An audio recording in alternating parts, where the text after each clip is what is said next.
So, to talk about where and who they are now, please welcome to the Leon Loft Ryan, Adam, Brian, and Luke, Guster.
We clear? We are clear. All right. So I usually tackle this issue with artists, a little bit older, like people who started their careers like mid to late 80s. But I think, you might have, interestingly, a different answer at 42. I think you're well suited for this. So you started in one business. You are now in another business completely. What business is that, Rob? Well, now you're in just music. Like, there is no music business anymore, really. But you started in a different type of business. The record industry at that time, 1995, was very vibrant, strong. Like, the hopes and dreams of a new band in 1995 are very different than a new band in 2005 and a surviving band in 2015. So I guess I'm just curious if you are comfortable with all the changes that you've seen. Also, at your age, you're almost native. Like, you're younger than the people I usually have this discussion with, where it's a very painful transition. Right. They've gone through pain. Well, it's funny, though, because we were always sort of on the margins of all of this. So, despite the fact we're at a radio interview, we never had a hit song. We never had a charting record. We never got any kind of huge exposure through press. So our band was always led by the fact that we were in our van or bus touring around the country. And that's how everything happened. Like, things would happen, be in a movie every once in a while. Satellite had a little run at radio, and now is having a different kind of resurgence because it's being like picked up by Pandora and stuff. But like,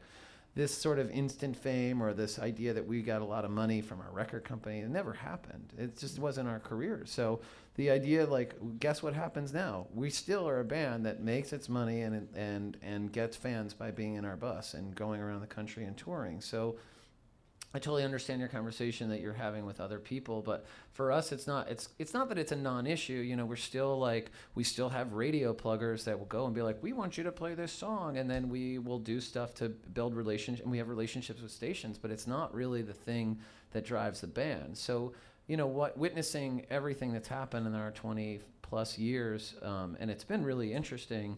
I don't feel like it's massively affected who we are. When we sit down at the end of the day and we talk to our management about sort of the health of the band and what the plan is, it's still go tour, which is what it was in 1993.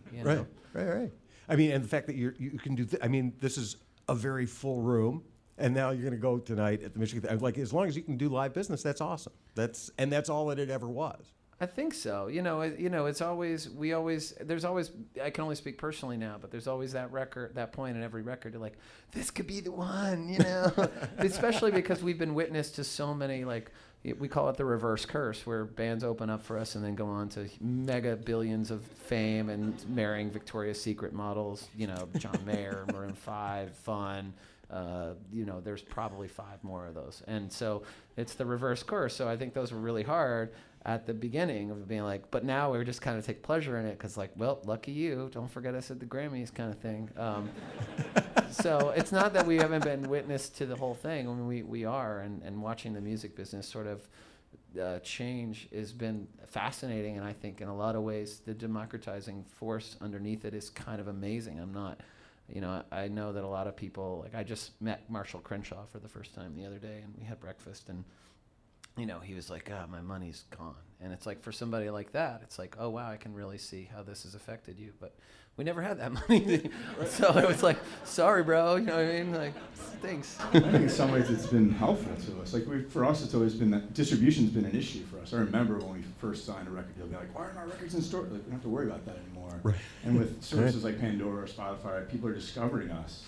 So I actually think and for a band like us, it's helpful, the new landscape that's happening in music. And you like the prospect that road work is probably... No. Okay. I don't like it at all. It's a fair answer. I would much rather be at home and just get a bunch of mailbox checks and be like, cool, maybe I'll roll out of bed and write another tune this month. No, that would be awesome. I mean, I don't know. It keeps it, the whole thing is very humbling, and it's like every time we go out on tour, and that changes from month to month. Even when we came out on tour from the summer, I was like, oh man, is this going to be okay? And it took a couple shows to be like, all right, everything's still cool. People still like your band. They like your new record. Nothing is going to fall apart right now. We're always, but yeah. All right.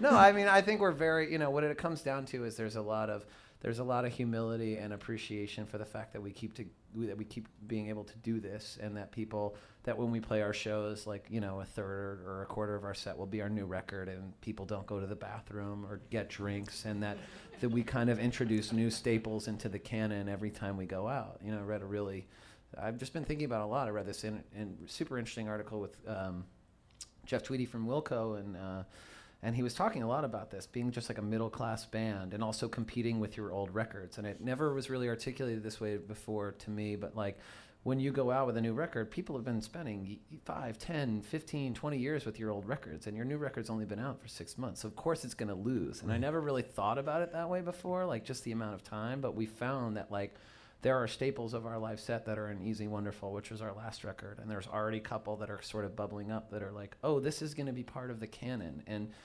that to me was the biggest part of the feedback loop when I'm constantly saying, should we quit? Is this good? Are we still viable? Does this feel overly nostalgic? When I find that these new songs become part of the canon, it's that feedback that I'm getting from the universe. It's like, oh man, this is cool. Like, this is something that you should honor. And I'm going out on tour, and every night it's palpable where people are feeling it. And I'm like, all right, I gotta get out of my head and just kind of let this be a thing, you know?